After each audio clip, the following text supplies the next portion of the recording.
Unstitched Bird. Today I'm going to show you how I store my patterns. I'll bring the camera down so you can have a look at that a bit closer in a minute. But what I'll do is I'll put all the links of all the materials that I use. Plus I'm giving you a couple of free links today if you belong to Cricut Access, with a couple of cut files which I'll explain later in the video. Anyway, I'll just stop and I'll put the camera down so you can have a close look at how I store my patterns. Right, here we go. So what I've got is some A5 folders, and as I said, I've put the link into the description box below.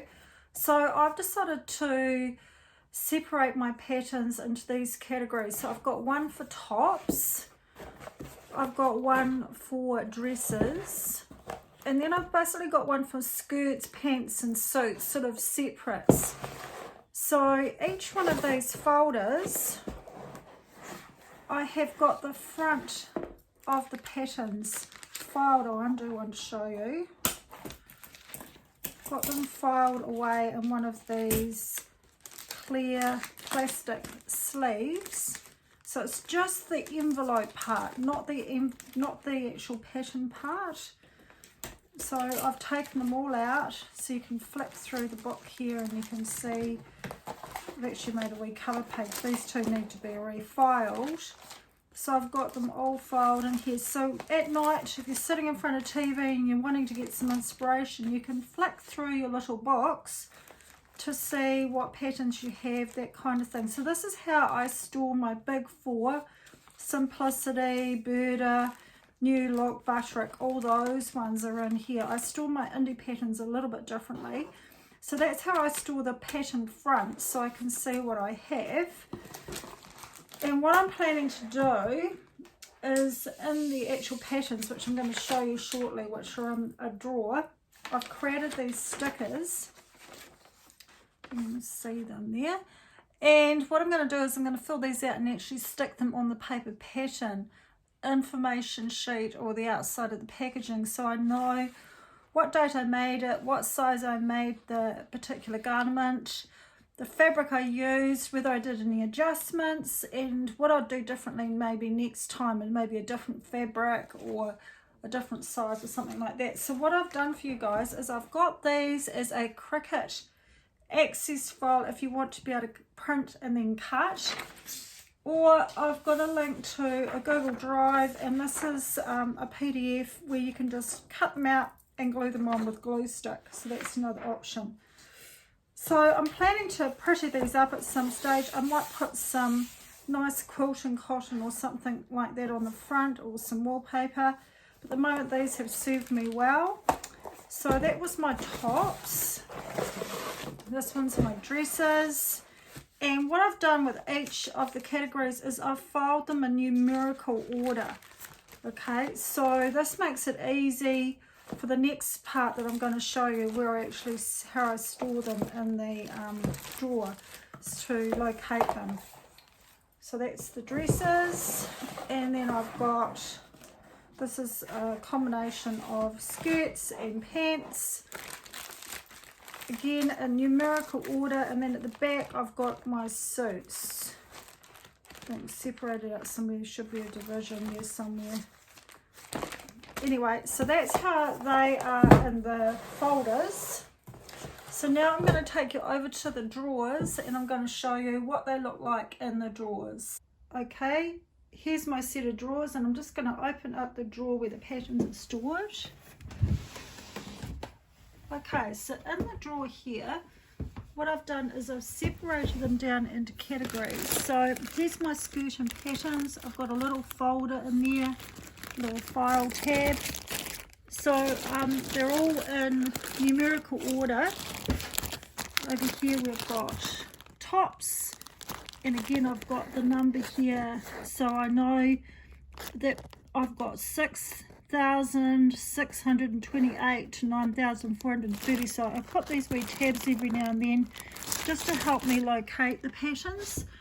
So I've got all my tops and skirts in this drawer, and I've got my dresses in boxes. I'll show you that now. Okay, so this is where I store my dresses, and if you didn't have a set of drawers, this is what you could do. So again, I've got them in numerical order, and I've put little tabs in so I know if, you know, I need to look for a bigger number, I can easily find them. So I've got 2 boxes for my dresses. So these boxes are just from just a stationery store, and you could probably just even use shoe boxes depending. So that's another option for storing your patterns.